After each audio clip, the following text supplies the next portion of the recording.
กลับบ้านเขาอีกกันยังไงนี่เดี๋ยวจะกลับประเทศ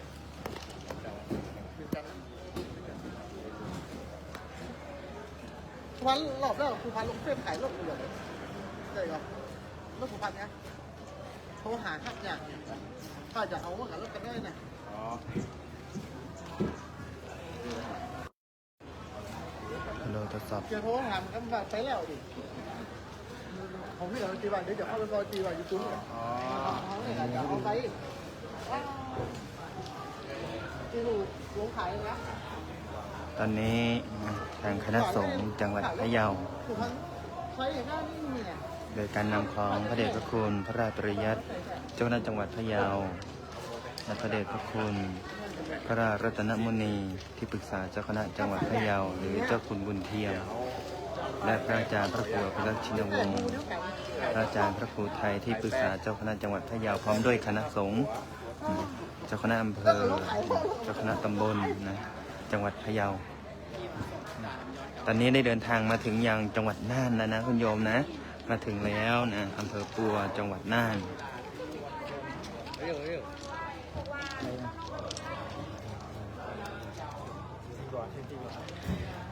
ตอนนี้นำสิ่งของนะบริโภคอุปโภคนะคุณโยมมายัง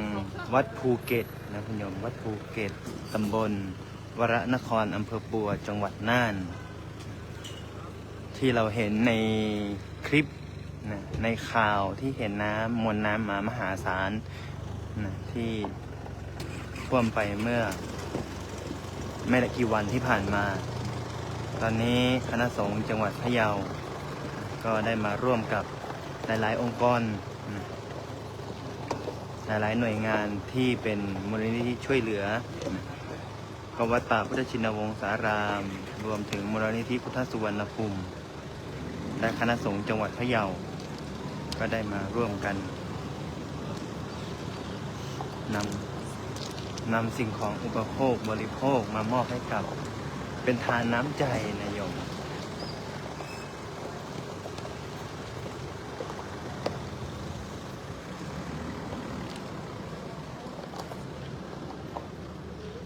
เมื่อกี้ไม่ได้ครับไม่ได้ไลฟ์ตรงนี้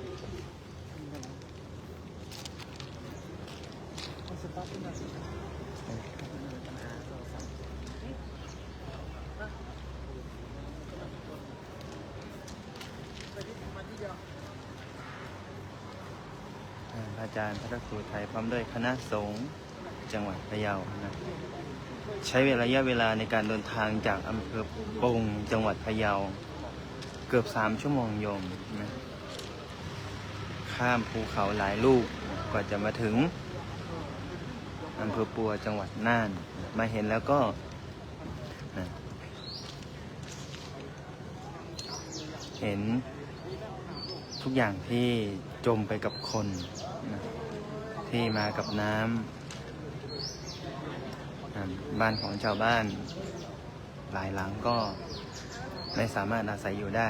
ในขณะนี้ก็ส่งกำลังใจให้กับพี่น้องชาวจังหวัดน่านที่ได้ประสบกับอุทกภัยในครั้งนี้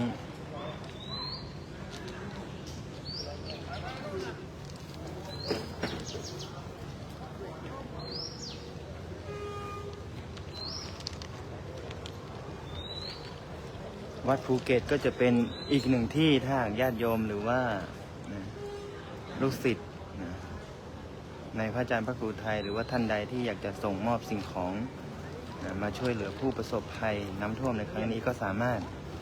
ส่งมายังวัดภูเก็ตหรือว่าติดต่อหน่วยงานที่เกี่ยวข้องได้นะคุณโยมนะเข้าไปดูก็จะมีช่องทางโลกโซเชียลทางออนไลน์เขาก็ลงไว้ให้เราได้ร่วมบริจาคทานน้ำใจนะครับ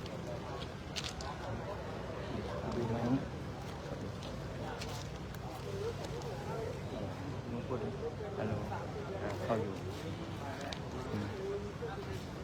ในป้ายก็จะมีพระเดชพระคุณนะหลวงปู่พระเทพยานเวทีซึ่งเป็นหลวงปู่นั้นซึ่งเป็นพระอาวุโสเป็นพระมหาเถระนะที่เคารพนับถือของค ณะสงฆ์ทั้งจังหวัดพะเยาและเป็นที่ปรึกษาเจ้าคณะภาค 6นะคุณโยมพร้อมด้วยพระเดชพระคุณเจ้าคณะจังหวัดและคณะสงฆ์ทุกอำเภอในจังหวัดพะเยา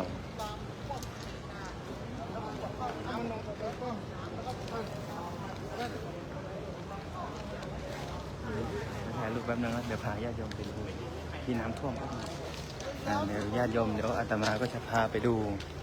จุดที่เกิดน้ำป่าไหลหลากมาเมื่อหลายวันก่อน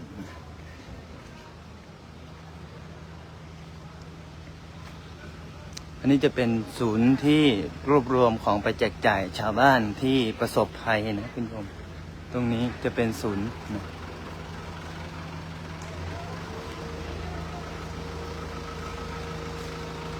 ก็จะมีพระเนนนะในวัดใกล้เคียงแล้วก็วัดภูเก็ตก็ช่วยกันนะอันนี้วัดดอนใหญ่นะของ8ลำลูกกาปทุมธานีช่วยเหลือผู้ประสบอุทกภัยนะคุณโยมนี่เป็นถุงยังชีพนะมีน้ำดื่มนะเป็นทานน้ำใจโยมนะเราคนไทยไม่ทิ้งกันนะเมื่อเกิดภัยพิบัตินะไม่มีใครคาดคิดว่ามันจะเกิดขึ้นนะทางด้านล่างนี่โยมเนี่ยวัดจะอยู่บนเขานะวัดนี่ไม่โดนนะไม่โดนน้ำท่วมโยมแต่พื้นที่ด้านล่างนี่ไม่เหลือนะโยมนะ2 ชั้นก็เหลือชั้นหนึ่งนะในวันที่น้ำมาอันนี้ก็จะเป็นภายในวัดภูเก็ตคุณโยมเดี๋ยวจะพาญาติโยมไปดูนะจุดที่น้ำท่วมที่ผ่านมา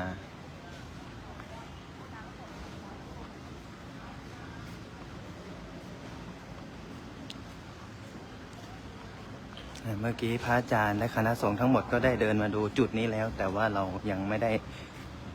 ไลฟ์ให้ญาติโยมได้เห็นนะอยากจะพาญาติโยมมาให้เห็นเหมือนกันได้มาส่งทานน้ำใจส่งกำลังใจให้กับพี่น้องชาวจังหวัดน่านทุกครัวเรือน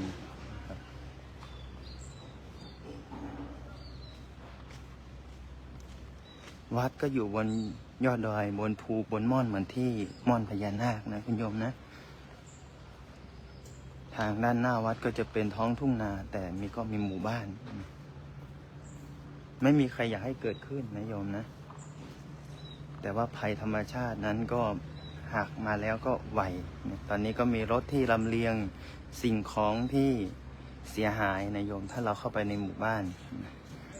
เราก็จะเห็นตอนนี้เขาก็กำลังเคลียร์โคลนออกนะมีองค์กรมูลนิธิกระจกเงาก็มาช่วยล้างบ้านนะช่วยล้างบ้านเป็นจิตอาสานะทางโน้นนะโยมนะก็จะเป็นพื้นที่แม่น้ำนะที่ไหลผ่านไปจากทางนี้คุณโยมนะน้ำป่าเป็นภูเขาหมดเป็นเหมือนคล้ายๆแอ่งกระทะนะคุณโยมเวลาลงมาก็จะเป็นมวลน้ำมหาศาลที่เราเห็นในคลิปก็คือจุดนี้เลยนะโยมนะที่เราเห็นน้ำท่วมเห็นแต่หลังคาบ้านเห็นพ่อแม่พี่น้องที่อยู่บนหลังคารอรับความช่วยเหลือแต่ตอนนี้มวลน้ำก็ได้หายไปหมดแล้วก็ทิ้งไว้แต่ความเสียหายซากปรักหักพังที่หลงเหลือไว้ทุ่งนานี้เมื่อ 2-3 วันก่อนยังไม่เขียวนะโยมนะเพิ่งจะฟื้น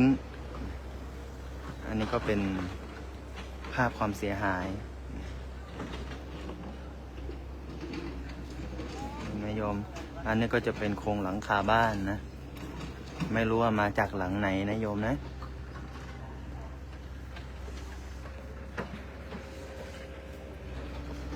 ตลอดไปถึงทางโน้นนะโยมน้ำมวลน้ำมหาศาลมาแป๊บเดียวโยมมาไวไปไวแต่ว่าทิ้งความเสียหายไว้เยอะเหมือนกันโยมแม้กระทั่งปูนที่เราว่าแข็งแรงก็ไม่อยู่นะโยมนะพังทลายลงหมด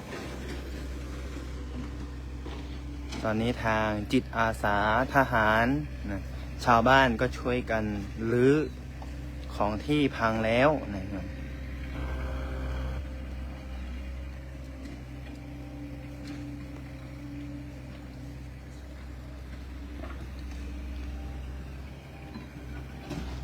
ตอนน้ำมาก็ตรงนี้โยมที่เราเห็นนะส่งกำลังใจนะโยมนะส่งกำลังใจให้กับพี่น้องชาวอำเภอปัวจังหวัดน่านนะทุกๆหลังคาเรือนที่ได้รับความเสียหายในครั้งนี้นะไม่มีใครคาดคิดที่ว่าจะเกิดขึ้นนี่ก็ตอนนี้เราอยู่วัดภูเก็ตนะที่เราเห็นอยู่ข้างหน้านะกระซิบรักบรรลือโลกนะก็คือปู่ม่านย่าม่านนะคุณโยม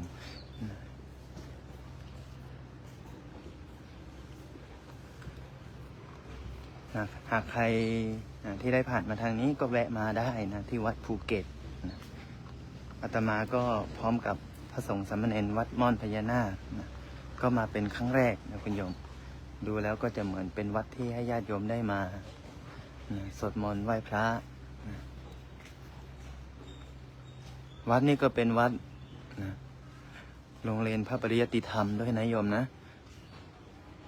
ลูกเนนที่บวชที่นี่ก็ได้เรียนหนังสือกันหมดที่เรากำลังจะมอบของเมื่อกี้ก็อยู่ด้านหน้าโรงเรียนของทางวัดภูเก็ตนะครับญาติโยมตั้งจิตตั้งใจอธิษฐานเอานะมีพระพุทธรูปอยู่ข้างหน้าอยู่พระพุทธรูปนะพระพุทธเทพวัชรมุนีสุธีธรรมทัตนะคุณโยมอุปถัมภ์โดยพระเดชพระคุณพระสุธีธรรมานุวัตร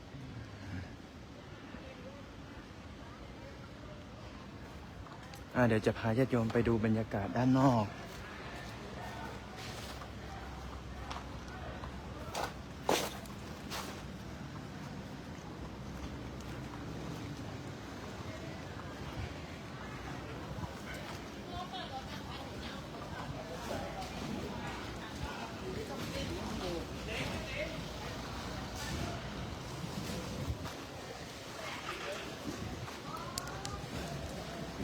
นี่เป็นภาพบรรยากาศภายในวัดนะคุณโยมนะ